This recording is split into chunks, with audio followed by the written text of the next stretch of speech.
ऐसा बहुत बार देखा जाता है कि एक आदमी कोई परफ्यूम लगा रहा है और अचानक बहुत सारी लड़कियां उसके आसपास। कई बार ऐसा होता है कि एक बच्चा है, कोई एनर्जी ड्रिंक पीता है, उसका अचानक ही वो इतनी एनर्जी आती है कि बहुत तेज भाग। अगर हम रियल लाइफ में देखें तो ऐसा कुछ नहीं है, लेकिन फिर भी उसको बिलीव करते हैं और हम कोशिश करते हैं कि हम भी वो पढ़ा। अक्सर वो डिसीजन गलत होता है, बट फिर भी हम करते हैं। आज मैं आपसे बात करने वाला हूँ ग्रीन वॉशिंग के बारे में। जब तक ये टॉपिक समाप्त होगा आपको समझ में आएगा ग्रीन वॉशिंग क्या होता है, किस तरीके से वो इम्पैक्ट कर रहा है हमारे डिसीजन मेकिंग को, किस तरह के लीगल रिक्वायरमेंट्स हैं जो आज के टाइम में इंडस्ट्री में हैं, और क्या कर सकते हैं जिससे कि हम ग्रीन वॉशिंग से जितना ज्यादा बच सकते हैं उतना।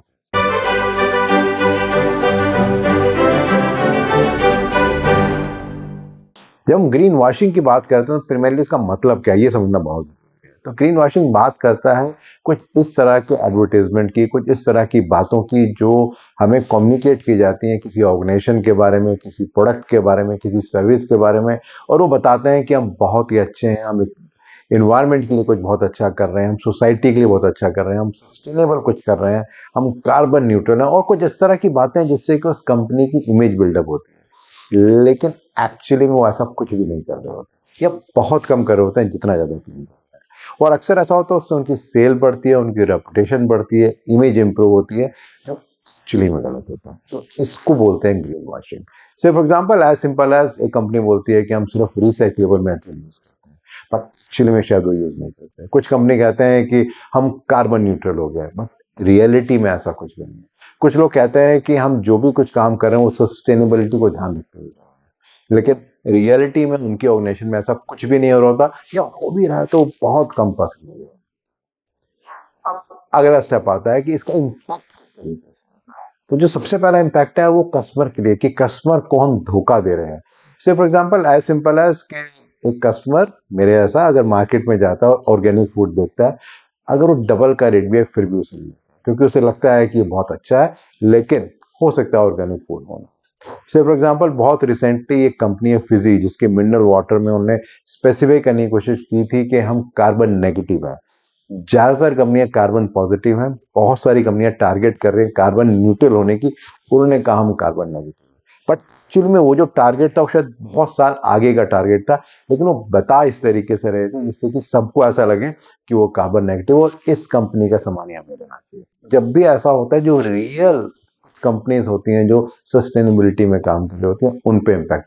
कुछ कंपनियां बहुत सीरियसली ईमानदारी से काम करती हैं, तो उनकी स्पीड स्लो है, लेकिन कुछ कंपनी दिखावा करती हैं कि हम तो बहुत आगे निकल गए, और उससे भी बहुत सारा नुकसान होता है। से फॉर एग्जांपल कुछ कंपनीज बोलती हैं गो ग्रीन विद अवर। एक रिसेंट एग्जांपल है जहां एक बहुत बड़ा ऐड चला था जहां पर उन्होंने बात की थी वर्ल्ड विदाउट वेस्ट। वहां पे उनका कहना था कि जो प्लास्टिक बॉटल्स हैं उसको हम मिनिमाइज करेंगे। मतलब डाटा देखा गया तो पता लगा कि दुनिया में सबसे ज्यादा जो प्लास्टिक बॉटल्स का जो वेस्ट है, जो सिंगल यूज ऑफ प्लास्टिक है, वो लेकर। तो कहना कुछ और है लेकिन कर कुछ और रहा है। और कई तरीके हैं जिस तरीके से इम्पैक्ट होता है, जैसे फॉर एग्जांपल वो एक ट्रस्ट को इम्पैक्ट करता है।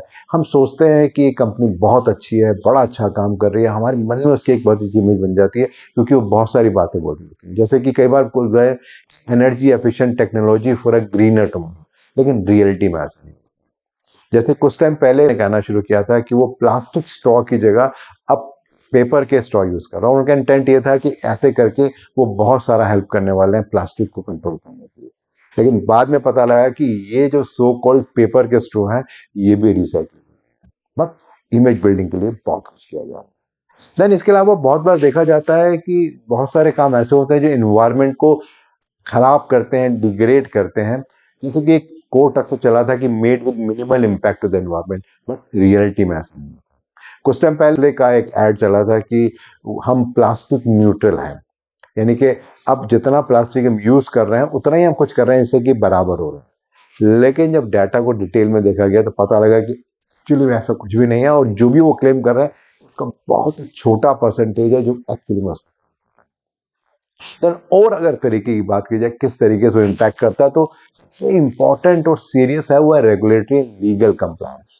कई बार कई कंपनी ऐसा बोलती हैं कि our energy efficient light bulbs out perform all others, लेकिन एक्चुअली में ऐसा नहीं होता। से फॉर एग्जांपल आपको याद होगा 2015 में फॉक्स वैगन ने बहुत शोर मचाया था कि जो हमारी डीजल कार है वो फ्यूल एफिशिएंट है, लेकिन पता लगा कि वहां पर कुछ सॉफ्टवेयर की ट्विकिंग थी और वैसा करके वो बहुत कुछ ऐसा कर रहे थे जो कि लीगल रिक्वायरमेंट को।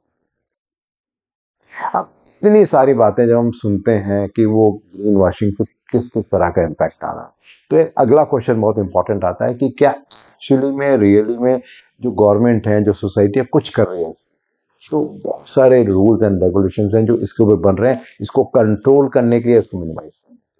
अगर हम गवर्नमेंट ऑफ इंडिया की बात करें तो बहुत रिसेंटली 2024 में इसका एक रिक्वायरमेंट आई थी, एक गाइडलाइन आई थी इस बारे में कि किस तरीके से ये जो ऑर्गेनाइजेशंस हैं इसको जो मिसयूज कर रहे हैं उसको हम कैसे कंट्रोल करते हैं। उसको बोलते हैं guidelines for prevention and regulation of green washing और मिसलीडिंग एनवायरमेंट। देन इसी तरह से यूएसए में एक गाइडलाइन है जिसको बोलते हैं कि federal trade commission green guides, और यूरोपियन यूनियन में गाइडलाइन है ग्रीन क्लेम डायरेक्टिव। ऐसे यूके की भी गाइडलाइन स्टैंडर्ड भी है आईएसओ 14021 2015। इसका एक अमेंडमेंट 2021 में भी आया था और इसका नेक्स्ट वर्जन 2026 में आया।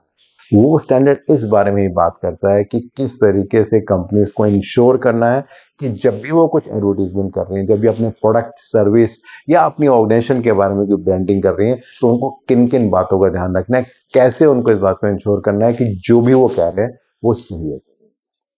अब इसके बाद अगला सवाल आता है, क्या करें ग्रीन वॉशिंग के लिए, किस तरीके से इंश्योर करें कि इसको मिनिमाइज कर सकते हैं। तो उसके भी कुछ स्टेप्स हैं। जो सबसे पहला इंपॉर्टेंट स्टेप है वो है ट्रांसपेरेंसी। कोई भी ऑर्गेनाइजेशन अगर अपनी पैकिंग में क्लेम कर रही है कि मैंने रिसाइक्लेबल मटेरियल यूज किया है या इको फ्रेंडली कलर यूज किया है, तो उसका जस्टिफिकेशन क्या है।